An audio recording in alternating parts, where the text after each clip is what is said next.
Hello everyone and welcome to lecture 3 for SE4014 Materials Science and Engineering. So last time we spoke about crystal structure and we looked at some classic crystal structures found for elemental solids in the periodic table: the face-centered cubic crystal structure, the body-centered cubic crystal structure, and the hexagonally close packed crystal structure. Today I would like to discuss how these elements solidify, and this will be important when we move on to discuss alloys. And of course, when discussing arrangements of atoms, particularly in the last lecture, we assumed perfect order. So if I have a lump of rock salt on the table, I assume that order within that system is perfect. But of course, in nature, nothing is perfect, and there are defects that arise in solids.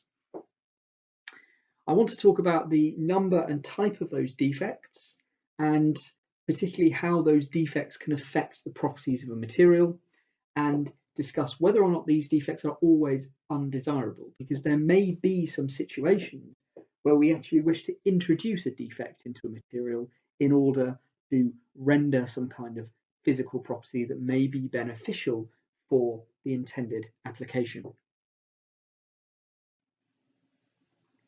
Okay, so particularly important for alloys then, and that's what we are usually talking about when discussing materials science and engineering. We're going to be using alloyed materials, and that's because we can look at the periodic table and we can pick and choose the elements that we wish to alloy together. For example, adding one element to another element and alloying them together may obtain the physical benefits of using one of those elements whilst also maintaining the physical benefits of using another. For example, alloying two elements together might yield properties such as strength and corrosion resistance. So we usually make an alloy by the casting of a molten material. We pour liquid metals together and we allow that system to solidify, cool down, and we'll see later on in the module how by varying the rate of that cooling we can actually dictate the kinds of physical properties that that final material has. But let's start simply. First of all, let's consider what happens when we cast a molten material. Well, there are two steps. Nuclei start to form within that material, and that happens almost instantly as the material starts to cool. And that they are nuclei of solid phase within a sea of liquid phase.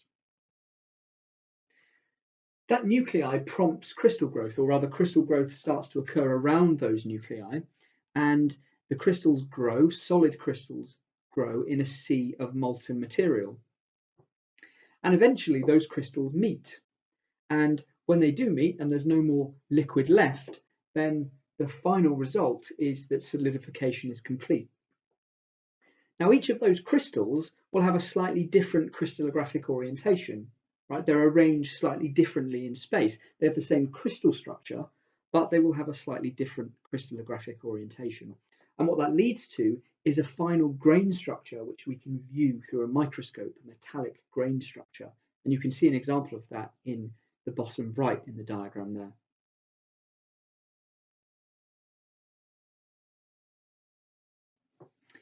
Now, if we've got these grains of different crystallographic orientation, we get regions between these crystals, and we call those grain boundaries. And there's a slight angle of misalignment in these grain boundaries because we're transitioning from a lattice of one region to the lattice of another region. So there's a slight disorder at these grain boundaries. We also find that the grain boundaries have a slightly lower density than the bulk material, and that's due to this atomic misalignment and the inherent lack of efficiency in terms of packing that produces. If there's a low density, then atoms at these grain boundaries are slightly more mobile. They can move a little bit more. They have a higher diffusivity, and they actually have a higher chemical reactivity because they're not packed by so many surrounding atoms, and therefore may have some free space to move around and react.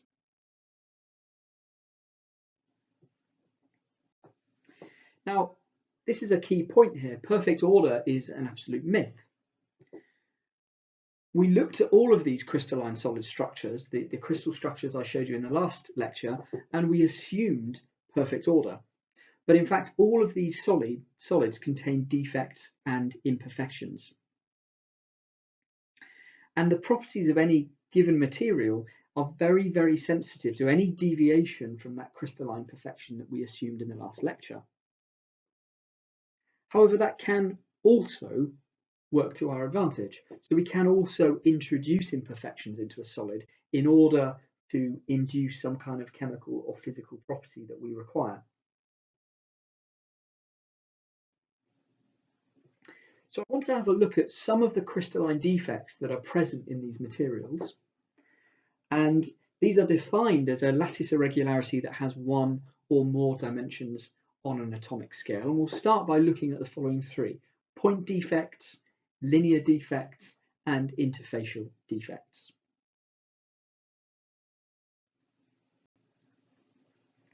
So point defects then. A good example of a point defect is a vacancy, a vacant lattice site. And it's absolutely impossible to create any crystalline material that is free of vacancies. The presence of these vacancies actually increases the entropy of the crystal, so there is a thermodynamic precedent for their formation. And the equilibrium number of vacancies for a given quantity of material depends on and increases with temperature. And you can see the equation that describes that there.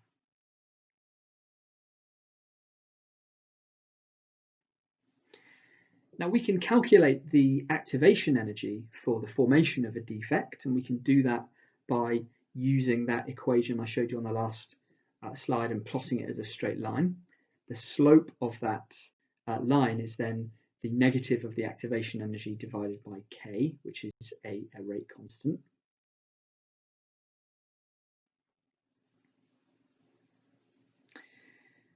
And it's possible for us to find the equilibrium number of vacancies in a volume of material at a given temperature.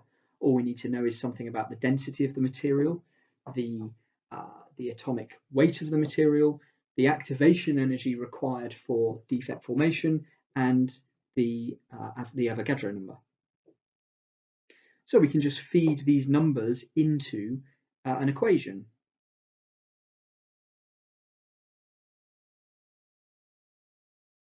And we get a value for the number of vacancy sites. So you can see that at 1000 degrees Celsius, in a meter cubed of copper, there are something like 2.10 times 10 to the 25 vacancies. So a very significant number of vacancies.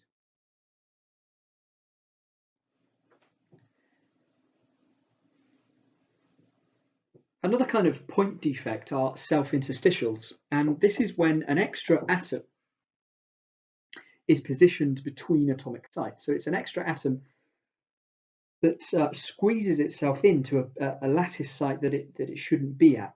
And what you get is that it introduces relatively large distortions in the surrounding lattice, because the atom then is larger than the interstitial position in which it sits.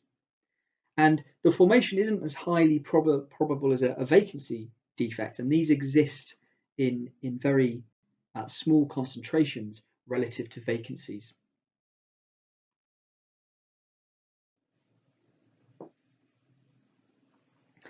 Now, this is an interesting little fact here. A pure metal which consists of just one type of atom isn't possible. There will always be impurity or foreign atoms present. So even with sophisticated techniques, it's very, very tricky to refine metals to an impurity in excess of 99.9999%. Now, 99.9999% sounds pretty pure, doesn't it? But even at this level, there will be around 10 to the 22 to the 10 to the 23 impurity atoms present in 1 meter cubed of material. And therefore, most familiar metals are not highly pure metals but are alloys. And we add impurity atoms intentionally to impart specific characteristics to the material. So think about sterling silver. Well, that's not entirely silver. It's about 92.5% silver, but there's about 7.5% of a copper element in there. Under normal conditions, then, pure silver is corrosion resistant, but the problem is it's very soft, so it can't be used to make jewellery. If you alloy silver with copper, then it enhances the mechanical strength of the material, but it doesn't impart negatively on the corrosion resistance. So it suddenly becomes a much better and more robust candidate for jewellery.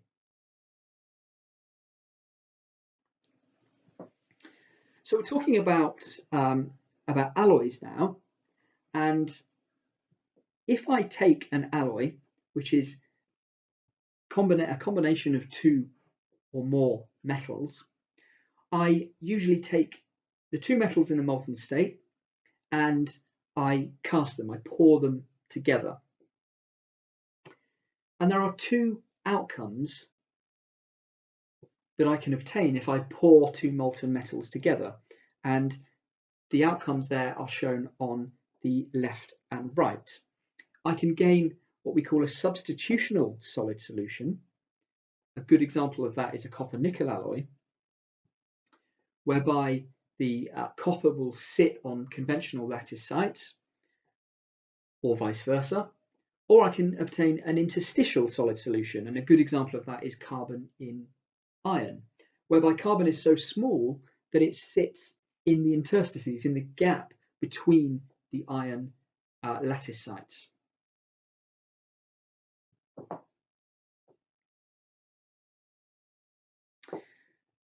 I'm going to focus on the generation of defects here, and the bottom example you see there, which is where we generate a new phase. We will come to this in later lectures. So just a little bit of terminology here, some important terms when we're talking about the casting of alloys. We tend to denote the solvent as the element or compound present in the greatest amount, and we denote the solute as the element or compound present in the minor concentration.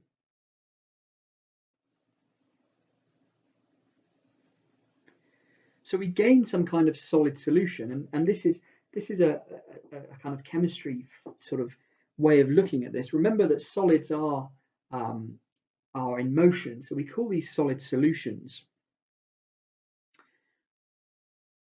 When we add two atoms together and no new structures are formed.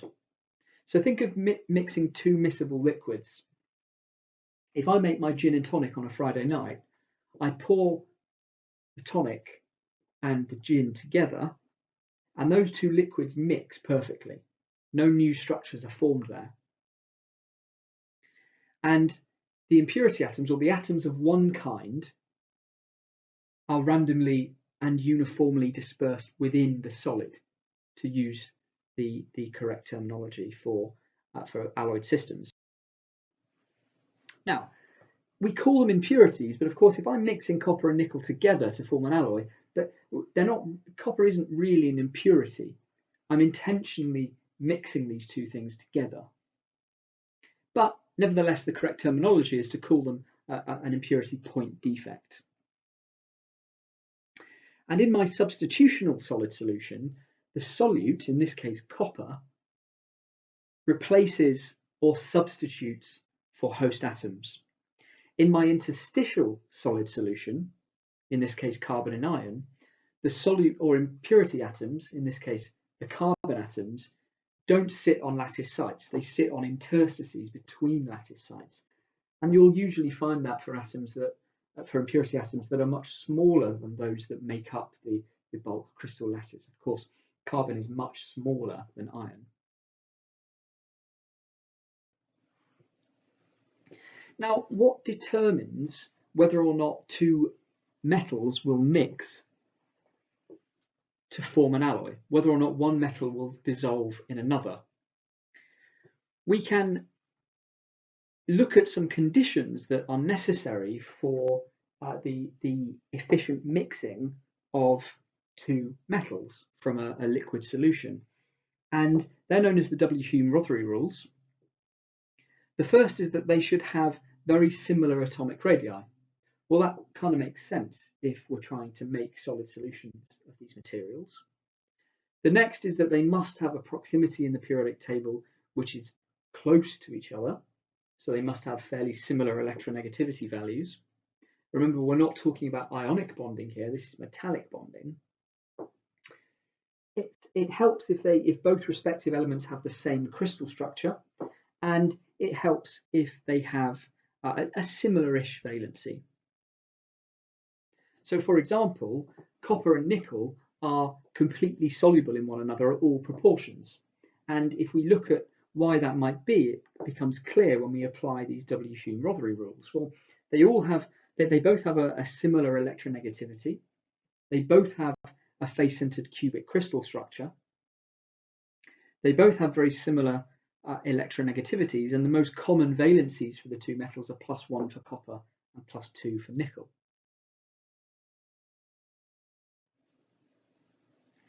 Now, we often, if we're talking about the composition of alloys, we often express the composition of the alloy in terms of its constituent elements. And the two most common ways of doing this are either to describe the weight percent, so for example, the weight percent of copper in nickel, or to describe it in terms of the atom percent. Okay, so that concludes the discussion on point defects. Now we'll talk about some linear defects.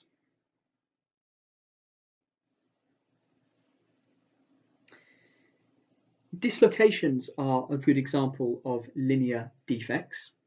A dislocation is a linear or one-dimensional defect around which some of the atoms are misaligned. They are line defects.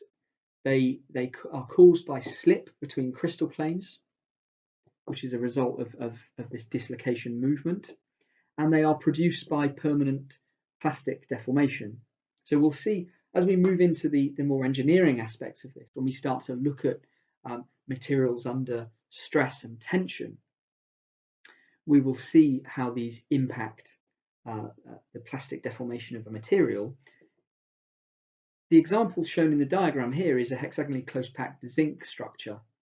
The moment you apply any kind of tensile elongation, those dislocations will move and cause plastic deformation. There are also edge dislocations, and edge dislocations occur when you have an extra half plane of atoms which terminates inside the crystal structure somewhere. So you can see there on the diagram that in the middle of that crystal structure, I've got an extra half plane of atoms. And the atoms that are above the dislocation line there, you can see the dislocation line is shown as a kind of red T. Any atoms above that are squeezed together because they have an extra plane of atoms in the lattice. Any atoms below that are pulled apart. And what you see then is a slight curvature, and you can see this if you have a strong enough transmission electron microscope, you can actually visualize these kinds of defects. There is a slight curvature in the atomic planes that as they bend around this extra half plane of atoms. Now, of course, as we move away from this defect, this edge dislocation, the lattice returns to normal. We can also get screw dislocations, which are formed when a material has a shear stress applied to it. And what happens here is that upper front region of the crystal is shifted one atomic position to the left or right, in this case to the right. And if you view that from above, you can see there's a couple of images there. If you view that screw dislocation from above, then the dislocation line forms along that point AB there in the right-hand image. And if you view these things from above through a powerful enough microscope, then you might see a helical path that's traced around that dislocation line as the material is placed under a greater shear stress. But of course, most of the dislocations that you find in crystalline materials are probably neither pure edge or pure screw, but they in fact exhibit components of both types. So we would call them mixed dislocations. Now, as I said, these dislocations can be observed, and you can see them under, if you have a powerful enough microscope, you can see them usually under transition electron microscopy. And this is what they look like when viewed under an electron microscope. This is a TEM image on the left there.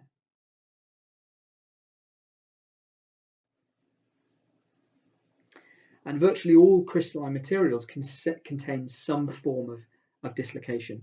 This might be introduced as an imperfection during solidification. It might be when the material undergoes some kind of plastic deformation, or it might be that the material has been cooled too rapidly and thermal stresses are introduced into the material, and that results in some kind of dislocation. But you can see then, if these things form as a result of plastic deformation, that it might be important to have an idea of how many defects exist in the material before any plastic deformation. Because if you're going to put that into an application whereby it has to bear load, and that load itself might introduce some kind of deformation, you need to ensure that the load will not introduce additional dislocations or deformations that might cause the material to fracture and fail.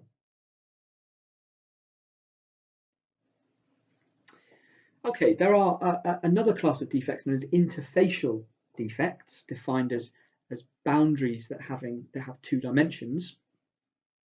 I'm going to go through these now.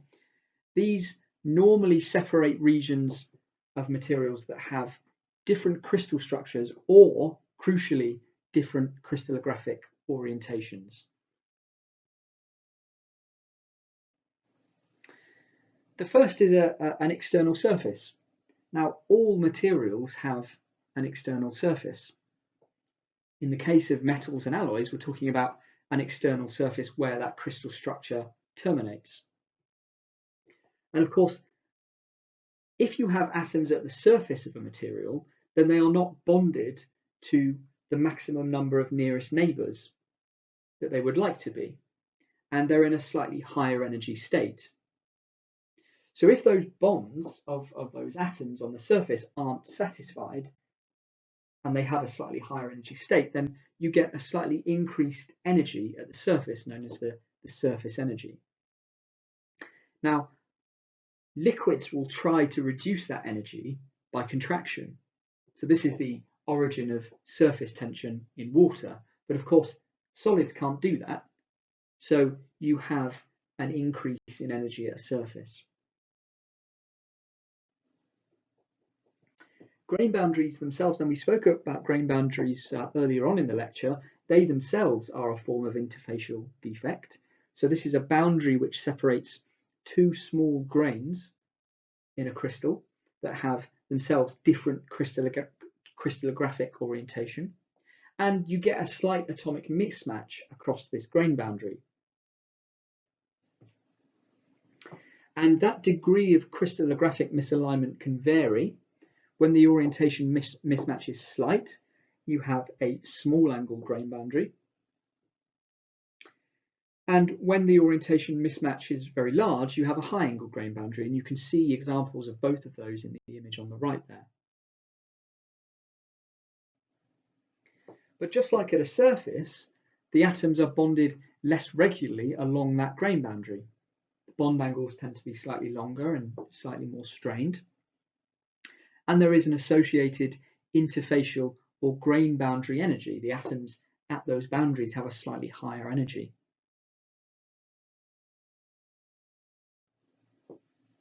And because of that, grain boundaries are often more chemically reactive than the bulk material.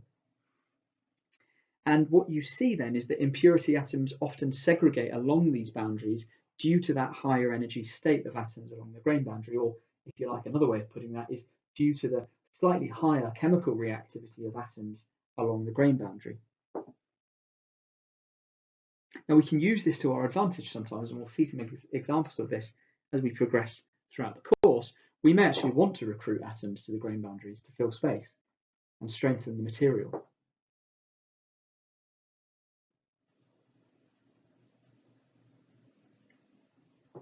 Now this is an important part. These polycrystalline materials are very, very strong. So metals and alloys are strong relative to other materials. And there are still cohesive forces along the grain boundary that hold the material together. And the density is virtually the same as that of the bulk material or a single crystal.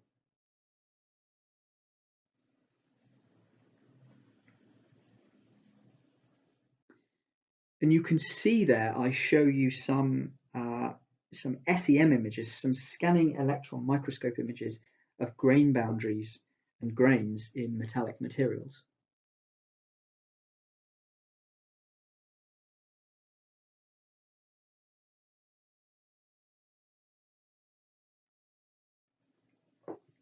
Now we can also get what we call twin boundaries, and this is a special type of grain boundary across which there is a specific mirror lattice. You can see that in the right-hand image there. Atoms on one side are located in mirror image positions on the other side. And the region between that boundary is called a twin.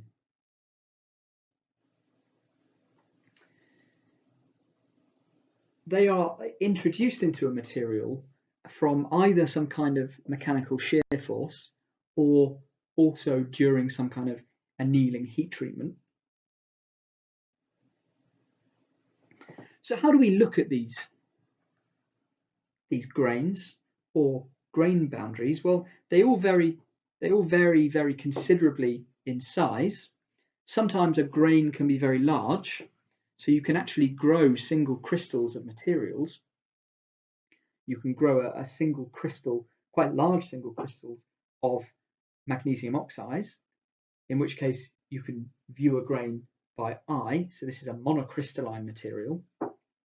And indeed, single crystals are very important in the pharmaceutical industry when we're trying to grow single crystals of proteins, for example. However, these grains can also be very small, and they may require some kind of observation through microscopy. We can use optical microscopy, of course, and it's great because we have, in a metal, we have grains in which there is polycrystallinity. So there's a slight mismatch in the crystallographic orientation between each grain. And what that causes is it scatters visible light. If we etch a metal in acid and we polish the surface of the metal, then we can see those grains through a microscope, and the bottom image is an example of that there.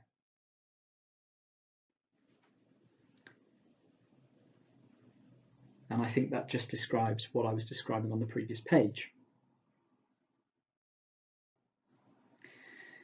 Now, the optical resolution of a light microscope is about 10 to the -7 meters.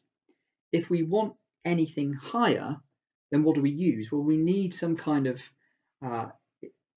we need something with a higher frequency. We could use X-rays, but these are very difficult to focus. So what we tend to use are electrons. And in some cases, we can gain atomic resolution here, and an electron beam can be very easily focused by magnetic lenses. Okay, so I'm going to end this one there. We've looked at some point, line, and area defects in solids. We've said that the number and type of defects can be varied and controlled. We can use temperature, for example. These defects affect the properties of a material, and these defects may be desirable or undesirable dependent on the intended application of the alloy.